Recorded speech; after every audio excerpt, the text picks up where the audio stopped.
I think my ex-husband broke into my home and installed a camera because he knows things he shouldn't about what's happening in my home. Posted by you/scared890. I, 24F, met my ex, 27M, 7 years ago, and we dated for about a year before I ended up pregnant. He is a Jehovah's Witness, and I was raised in the faith but was never baptized, thankfully. When I became pregnant, I was told that I had to marry him if I wanted to be in good standing at the Kingdom Hall Church. I agreed and decided not to listen to my parents when they begged me to take my time and make that decision later. Of course, this meant staying and living with my parents, and as a brainwashed 18-year-old, I thought he was the best thing that had ever happened to me and that he couldn't do me wrong because he was a Jehovah's Witness, and they can't do any wrong. Boy, was I wrong. While I was pregnant, he would emotionally and physically abuse me to the point where my son was born prematurely, and I fell into postpartum depression. When my son was 8 months old, I decided I had enough and needed to put my feelings and the love I had for this man aside to make the right decision for my son. I left him. I left the religion. I don't know how I did it, but to this day, I thank my son for giving me the strength and love to get past it. Fast forward about 5 years, I am doing great. I have an amazing career, a great car, and I live on my own with my son. We have everything we need. I recently began my first relationship, and he's amazing. My ex and I actually have a pretty cordial co-parenting relationship. He seems to have matured a lot and is now in a relationship. I get along great with his girlfriend, and my son likes her. He recently decided to move 2 doors down from my place. I didn't really mind this, as we don't fight or hate each other. I actually saw it as a good thing since he would be closer to our son and could be more involved in school. Last week, I walked into my apartment and discovered that someone had broken in. However, they didn't take anything at all. A few things were moved around. It seemed like they were looking for something and gave up. The first person that popped into my head was my son's father. I have been living here for years and never had any issues. I actually live in front of the police station, so unless someone entered through the back, they would have been seen. I filed a police report and left it at that. Now, this is where it gets weird, and my suspicions seem to be proving themselves right. 3 days ago, I dropped off my son at his house, and he mentioned that I shouldn't allow our son to have certain toys because they are violent action figures, Power Rangers. There is no way he would know this. Since he is a JW, I try not to disrespect his beliefs, so I make sure that my son does not bring those toys to his house. When I asked him how he knew about it, he turned pale. He didn't know what to say and finally claimed that our son had mentioned it. Okay, so maybe my son could have told him. But maybe he didn't. To add to my suspicion, 2 days ago, I dropped my son off in the morning, and my ex slipped up by telling me that I need to shower my son every day because I didn't the night before. There is no way my son could have told him. He didn't speak to him, and it was literally the morning after. Also, I do shower my son every day, but he had swim class, and we got home late, so I figured he was okay to skip. I know it sounds lazy, but I'm sure we've all had those days. Am I being paranoid? I hate feeling like I don't have privacy in my own home. Should I ask him? Is there a way I can check myself? I've tried looking, but I haven't found anything that shows me there could be a camera. I've added additional info in the comments. I did not know he was moving in 2 doors down. He told me when he signed the lease, and at that point, I tried to look at the bright side of things. I now see that there is no bright side to this situation.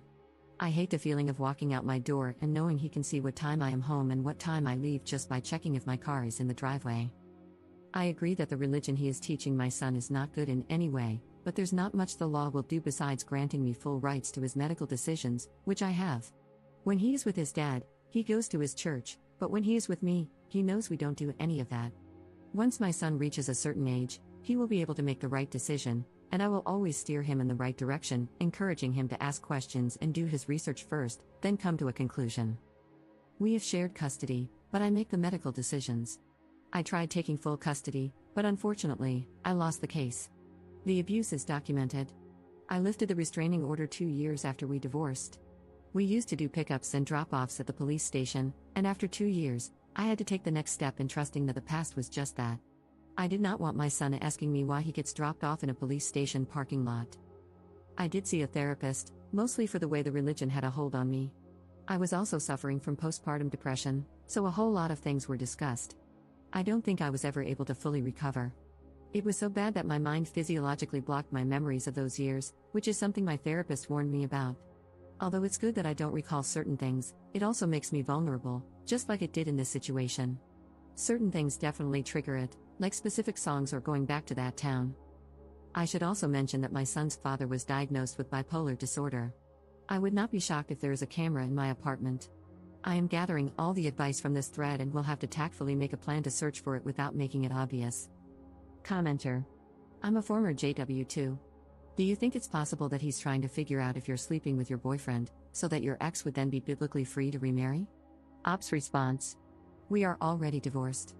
The elders told him not to sign it because that would mean he can't remarry. I took it to court, and after showing all my police reports and pictures of abuse, they granted the divorce. I do see your point. On his end, he is not free to remarry. This could be why he is doing this. However, he is out of luck because I do not have my boyfriend stay over. I always go to his place when my child is with his father, especially now that he lives so close. It's weird. Update 1 month later. I have been lurking in the sub for the past week, and I am so happy I found this. I really wish I had known about this years ago when I left the congregation. It would have made the pain less and the loneliness not as bad. When I left the organization, I had no friends and no encouragement, and I almost convinced myself multiple times to go back, but I was able to get through it. I wanted to share my story with you, but first, I'll give a little background on my past. I pretty much grew up as a witness and never got baptized. I met my son's father when I was about 18, and I ended up pregnant a couple of months after that. The elders pretty much forced marriage on me. As soon as we moved in together, he was abusive. It was horrible. He would physically abuse me, knowing I was pregnant with his son. It got so bad that I would literally urinate on myself because of how scared I was of him. The last time he laid his hands on me was when I was 6.5 months pregnant. I remember he barged into the bathroom since he knew I was calling the cops, and when he opened the door, he hit my belly, and I went straight into the tub. They had to perform an emergency C-section. While I was under anesthesia, he even signed a paper stating that I would refuse a blood transfusion, and since he was my husband, it was his decision to make. Thankfully, I had great doctors, and my son and I were healthy and made it through. I remember the elders coming to visit me while I was still in the hospital. I remember them telling me that I needed to work harder at putting Jehovah first in our marriage because, without him, our marriage would fail. A few months later, I left him and left the organization. I went to therapy for my postpartum depression, and I was able to psychologically block those memories, although sometimes certain things trigger them, and it all comes back. It's insane how the mind works. I have a great relationship with my parents. They never shunned me, and they always looked after my son and me. I know they are brainwashed, but I know deep down my father realizes I made the right decision. After all this mess, I think he's starting to open his eyes a little. The link below is my first post, and below that, I copied and pasted my update. I don't know why they locked my post. I was at work, and when I checked, it was automatically locked. I did receive some good advice on there, but it's different when it comes from people who know what you grew up in and understand just how much mind control plays a big role in everything when it comes to JW. I would also like some advice on how to handle these elders. They keep calling my parents and begging them to reason with me. I assume this is going to reflect poorly on them, and we all know how much they hate that. Also, please keep in mind that my parents, although witnesses, have my best interests at heart. My father sat me down and told me that no matter what, he will stand by my decision and fully support me in going through with these charges. I just wish they didn't have to deal with all this harassment. Update. First and foremost, thank you for all your suggestions and messages regarding the steps I should take. So much has happened over the past 7 days, I will try to explain without making this too long. I'll start with last week, Wednesday. After reading all the comments, I decided to purchase a spy finder from Amazon. I figured it would put my mind at ease and finally allow me to feel comfortable in my own home. I paid for 2-day delivery and planned out how I would use it without being obvious. Since I knew the only way to do this was with my son's father in front of me, I decided to tell him I needed to discuss a new schedule I wanted to follow. Friday, we decided to meet up for ice cream with our son. I gave my boyfriend a spare key so he could go inside and see if the spy detector worked. Our meeting lasted about 40 minutes until I finally got the okay from my boyfriend, and I wrapped up the conversation. When I got into my car, I called my boyfriend, and he told me I needed to drop my son off at my mom's and head over to my place. I did exactly as he said. When I arrived at my place, I parked, and my boyfriend came inside my car and broke the news to me. He told me that the detector had detected something, but it was not clear. It kept showing red in my son's room around the doorknob, but it also showed red on one side of a wall that didn't have anything hanging near it. At this point, I didn't know what to do or say. Maybe it was just a malfunction, or maybe there was something there. I decided I needed to call the cops. I wasn't sure if it was the right call, but since the signal was showing in my son's room, that was enough for me to make the call, even if I sounded silly to the cops. Once the cops showed up, I explained the situation to one of them. He usually works the morning shift surveillance at my son's school, so I see him every morning.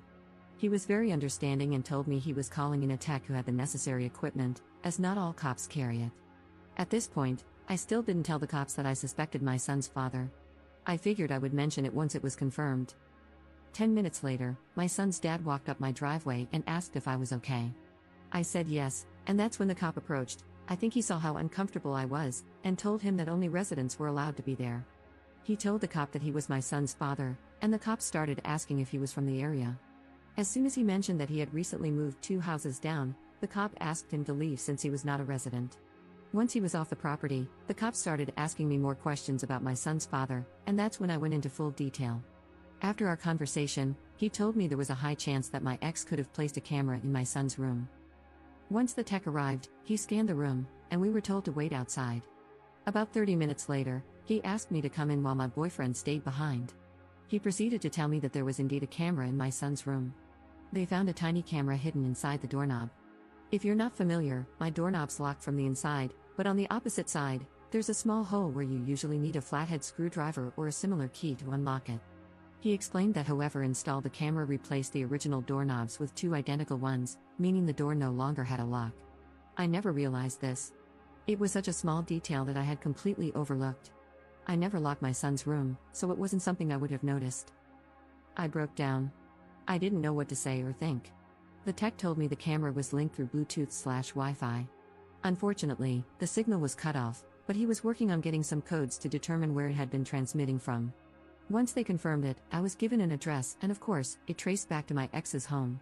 Not the exact address, but rather coordination points. I have no idea what they refer to. They just told me it's a system they use to track signals. I was in complete shock. Part of me thought he would never do this. He would never violate my privacy and our son's privacy like this. I thought we were past this stage. After they broke the news, they told me I could press charges if I wanted to. If I decided to proceed, they would have to process a warrant for his arrest. It was the hardest decision I had to make, but I told them yes. They explained that the best thing for me to do was to stay at a relative's or friend's house until the situation was resolved, as it could be dangerous for me to remain so close to him. I didn't understand why they couldn't take him in then and there, but I agreed and packed a bag. I decided to stay at my parents' house. It was close to my job, and it was a place where my son felt comfortable. I did not hear from my ex at all on Saturday. I know I mentioned in my previous post that my parents and ex are Jehovah's Witnesses, which plays a big part in this whole story. Sunday night, my parents had plans, and I stayed behind with my son. I heard a knock on the door. I looked, and to my surprise, it was 2 elders. I guess you can call them pastors for those not familiar with the term. These were the same men who told me not to call the cops when my ex would get physical. They were also the same men who had watched me grow up since I was 3. I decided to open the door, and they asked to come in. Since my brother was in the other room, I felt a little more at ease speaking with them. As soon as they started taking the Bible out, I told them I did not feel comfortable with that and that if they had anything to say, it should be through a conversation and not through the Bible. They agreed and started explaining the consequences my ex is facing in the Kingdom Hall for what he has done. They also told me that my ex was taken down to the station Sunday morning but that he had confessed everything to them on Saturday. To make it short, they begged me to drop the charges and kept telling me to think about my son, to consider how he would feel knowing his dad is facing these charges. They kept saying over and over that Jehovah does not condemn his behavior and that sometimes the organization can work things out internally. I told them I would not drop the charges. What he did was violate my privacy, and while I was happy they would work it out within their religion, I would handle my end through the law. They proceeded to tell me that they have lawyers who can back up my ex and that if this is the route I choose, I should make sure I am covered as well. They also said the reason he put a camera in my son's room was because he wants custody, arguing that it's not fair for him to miss out on eternal life and that my ex could save my son. Crazy, yes, I know. I don't know what he was trying to find by putting a camera in my son's room, because I have absolutely nothing to hide, and my son is very well taken care of. I asked them to leave, and they did. When I told my dad what happened and what they had said to me, he called one of the elders and pretty much went off on him. I hope it doesn't ruin his reputation since I know this religion means the world to him, but at the same time, I also hope this might open his eyes. This is all such a nightmare for me. I don't know what to do. Deep down, I do not want to press charges because he is my son's father. I don't want this to ruin his record or for my son to grow up and find out I placed his dad in jail over this. I also know what it's like to be brainwashed and under mind control. On the other hand, I feel like he needs to learn his lesson. He needs to understand that you can't simply violate someone's privacy because of your religion. I'm not sure what will happen yet. Last I heard, he was out on bail and has a court date, which I will need to attend as well. At that time, I can decide whether to drop the charges if I want to. I also received a court date from family court, as he is seeking full custody. He filed about a month ago, so this is something he has been planning. I'm hoping this whole situation will work to my benefit, which is another reason why I shouldn't drop the charges. It could help me in family court.